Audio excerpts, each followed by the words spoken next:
Maldives back foot पर है और मालदीव्स पर भारत का सख्त एक्शन भी हुआ है। मालदीव्स के उच्चायुक्त को समन किया है भारत ने। आपत्तिजनक टिप्पणी के बाद यह समन भेजा गया। मालदीव्स के उच्चायुक्त ने विदेश मंत्रालय पहुंचकर दी है सफाई।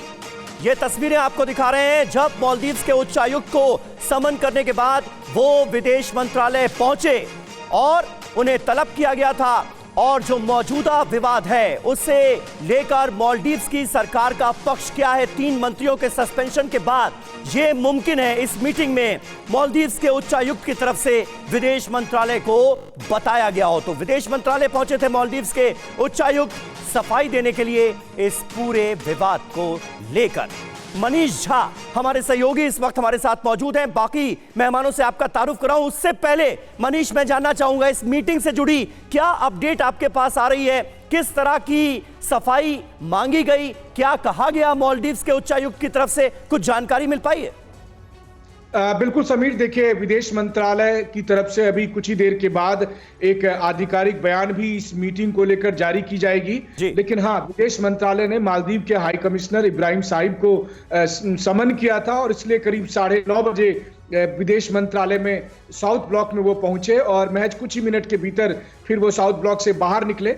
उम्मीद की जा रही है कि उन्हें मालदीव के कुछ सरकार के जो लोग हैं, सरकार के जो मंत्री हैं, उनकी तरफ से जो आपत्तिजनक टिप्पणियां की गई है भारत के बारे में और प्रधानमंत्री मोदी के बारे में, उसको लेकर कड़ा एतराज जताया गया है। वहीं मालदीव के हाई कमिश्नर ने सफाई देने की कोशिश की है। इसको लेकर डिटेल स्टेटमेंट आना बाकी है, लेकिन निश्चित तौर पर भारत ने जिस तरह से मालदीव के हाई कमिश्नर को समन किया, मालदीव के हाई कमिश्नर को समन करके दरअसल ये संदेश मालदीव को देने की कोशिश की है कि चीन के साथ पींगे बढ़ाते समय वो इस बात को ना भूले कि भारत किसी भी तरह की अवमानना को बर्दाश्त करेगा। जी बिल्कुल, भारत की तरफ से कड़ी प्रतिक्रिया भी देखने को मिल रही है। भारत में कड़ी प्रतिक्रिया के बाद बैकफुट पर मालदीव्स है और देखिए घुटनों पर आई मालदीव की सरकार, मौजूद सरकार घेर चुकी है चारों तरफ से।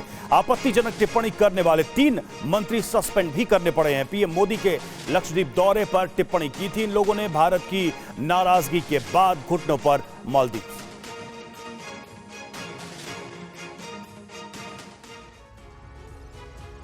तो मालदीव्स को क्या कुछ झेलना पड़ रहा है इन आपत्तिजनक टिप्पणियों के बाद, ये जरा हम आपको बताते हैं। हुआ क्या है ये आप जानिए। मालशा शरीफ जो कि डेप्यूटी मिनिस्टर थी, मरियम शूना, अब्दुल्ला महजूम माजिद, इन तीनों के जो बयानात थे वो सुर्खियों में रहे और बहुत आपत्तिजनक वाहियात टिप्पणी की गई थी जिसके बाद इनका सस्पेंशन हुआ है। जो सरकार का बयान है मालदीव्स की वो ये है कि लोकतंत्र में सभी को अपनी बात करने का हक है, लेकिन अपनी राय जिम्मेदारी से देनी चाहिए। यह नसीहत भी दे दी गई है सरकार की तरफ से इन तमाम लोगों को। बिल्कुल समीर, और देखिए बयानबाजी से नफरत और दुश्मनी न फैले ये भी सरकार की तरफ से कहा गया है और यह भी कहा गया कि ऐसे बयान देने वालों पर कार्रवाई करने में संकोच नहीं करेंगे। कार्रवाई करके ये बताने, ये दिखाने की कोशिश भी की गई है। तो सवाल यही है कि सबके पीछे की वजह क्या है? क्या ऐसी सिचुएशन वाकई में है भारत और मालदीव्स के बीच की सरकार में बैठे मंत्री ऐसे भड़काऊ बयान देने लगे? हमारे साथ हमारे तमाम मेहमान जुड़ चुके हैं। सबसे पहले आपका परिचय कराएं, फिर चर्चा की शुरुआत करेंगे। राजेश जोशी हमारे साथ वरिष्ठ पत्रकार जुड़े हुए हैं, अशोक सज्जनहार पूर्व राजदूत हमारे साथ जुड़े हुए हैं, मौलाना पीर अली कादरी मुस्लिम स्कॉलर हमारे साथ हैं और प्रमोद स्वामी बीजेपी नेता हमारे साथ इस वक्त जुड़े हुए हैं। प्रमोद जी, पहली प्रतिक्रिया तो आपसे ही लेंगे। इस पूरे मैटर को, इस पूरे एपिसोड को आप कैसे देखते हैं? देखिए, माननीय प्रधानमंत्री श्री नरेंद्र मोदी जी की जो लोकप्रियता है, ग्लोबल अप्रूवल रेटिंग में आज नंबर 1 है वो, और पूरा विश्व जो है, और आज भारत की जो शक्ति है उसका पूरा विश्व आज भारत की शक्ति का लोहा मान रहा है। तो ऐसे में मालदीव के जो 3 मंत्री हैं उनका जो बयान है वो दुर्भाग्यपूर्ण है। हालांकि उनको सस्पेंड कर दिया गया है और आज विदेश मंत्रालय ने भी उनके हाई कमिश्नर को तलब किया है। तो निश्चित रूप से भारत की तरफ से कड़े संदेश दिए गए हैं, जिसका परिणाम है कि 3 मंत्रियों की बर्खास्तगी। लेकिन मैं इस चीज को ऐसे लेता हूं कि अभी जो हाल ही में जो भारत के माननीय प्रधानमंत्री श्री नरेंद्र मोदी जी हैं, इनका अपना एक काम करने का तरीका है और जिस तरह से ये लक्षद्वीप में गए और जिस तरह से वहां लक्षद्वीप को इन्होंने प्रमोशन किया और उसके बाद में आने वाले समय में लक्षद्वीप जो है वो पूरे भारत ही नहीं विश्व में एक पर्यटन स्थल के रूप में उभर करके आएगा। और जो मालदीव की जो इनकम का ज्यादातर सोर्स है वो पर्यटन के द्वारा ही उनकी इनकम का सोर्स जो है, और जिस तरह से बिल्कुल, और इस लिस्ट में भी इंडिया टॉप करता है, यानी इंडिया से सबसे ज्यादा टूरिस्ट, अगर आप दुनिया के किसी भी मुल्क से कंपेयर कर लें, सबसे ज्यादा टूरिस्ट साल 2023 में मालदीव्स पहुंचे वो इंडियंस थे। अशोक सज्जनहार साहब, ऐसे में मालदीव्स की तरफ से भारत जैसे अजीमोशान मुल्क से ये पंगा लिया ही क्यों गया, यही बात किसी के समझ में नहीं आ रही है। क्या चीन के प्रभाव में मालदीव्स ने अपनी आंखों पर पर्दा डाल लिया और उसके बाद तीन मंत्रियों की तरफ से ऐसे बयान दे दिए गए?